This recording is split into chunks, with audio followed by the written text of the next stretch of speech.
Good talk. Hot talk. Bold talk. Talk radio. Listen on your smart speaker. Watch it live on your smart TV. The world headquarters of common sense. Talk radio. That is one of the most terrifying things about what Justin Trudeau has been doing, because a very large proportion of Canadians actually seem to believe their Prime Minister, who has said that the truckers are Nazis, was one of his claims. He even, as you know, but some listeners may not, he even said in the Canadian Parliament last week, I think the week before, last weekend it was, a Jewish Conservative MP, yes, a female Jewish Conservative MP, criticised him, and Justin Trudeau said, well, you on the Conservative side may be happy to stand alongside people with swastikas, but some of us are not. This is one of the most disgraceful elements. It's been a build-up from Justin Trudeau.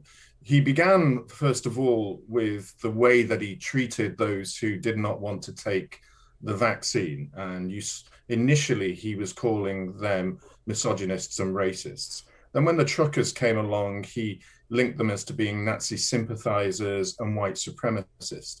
When he attacked Melissa Landsman, who was the Conservative MP at that time, with that horrendous statement, for a Jewish woman to be accused of standing by swastikas, when there was instances of only one or two flags of that in the whole of this campaign of people, ordinary people on the streets of Canada, thousands upon them lining the bridges as the trucks went through.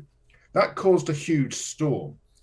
And when you then watched an incredibly impressive Conservative MP, Dale Lloyd, ask the Prime Minister to apologise 3 times. And amongst those statements he made, he said, Prime Minister, my great uncle flew 30 sorties across the English Channel to fight the Nazis. My great uncle is buried at the bottom of the channel, and you're accusing Jewish MPs here as standing with Nazis. Resign. And I think the third time, and this is really instructive, Douglas, the third failure to apologise, you then look behind Justin Trudeau in the films and you can see his hands start to shake. He begins to stutter, and there is no longer any clapping or support or nodding from those behind him. I think at that moment, he realised that he had gone beyond the pale of being a liberal, progressive Prime Minister to that of a dictator, losing respect within his own group. I'd love to see that footage. I've missed that, but there is nothing I would like to see more than Justin Trudeau shaking, I have to say, after his performance in recent days. He said, you mentioned there his sort of the position he's got himself into.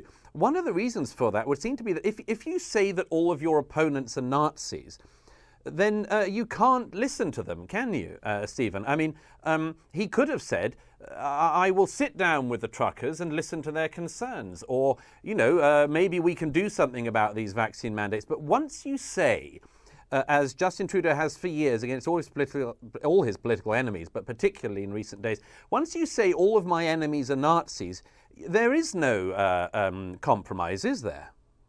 But this is the mantra that I think you have recognised over the past decade. The Liberal progressive leaderships, whether it's from Justin Trudeau to Ahern down in New Zealand, seems to be a virus that's infecting their political minds, that when they lose the ability to have rational discussion, be able to debate with their opposites, even sit down and talk to those people that they disagree with, then they start reaching out for vile language, the most abusive comments they can do. We saw it through the Brexit campaign, where there were people who were called thick, stupid, and racist. You saw it in the Trumpers, where they were called the deplorables. And I believe that this movement, this moment where a vast number of people have been vaccinated in Canada, suddenly started coming out onto the streets very, very calmly, very peaceably. And those marches that you saw in Ottawa, you had bouncy castles for their children. There were hot tubs in the snow. People were bringing out food and burgers for them. When the police came to remove them, you could almost see Trudeau wanting to have his January 6th moment, which for listeners who don't remember this is what happened in Congress and the Senate in the United States. He wanted that. They actually started to move away peacefully. but they still sent in the horses. And I'm sure you saw that really horrendous scene of an old lady with her own wheelchair being pushed to the ground and a horse's hoof on her head. And then the Ottawa police put a tweet out saying a bicycle was thrown at her, at the horses, and that's why they moved in. And everybody then pointed out, since when has a mobility scooter been a bicycle? Good talk. Hot talk. Bold talk. Talk radio. Listen on your smart speaker. Watch it live on your smart TV. The world headquarters of common sense. Talk Radio.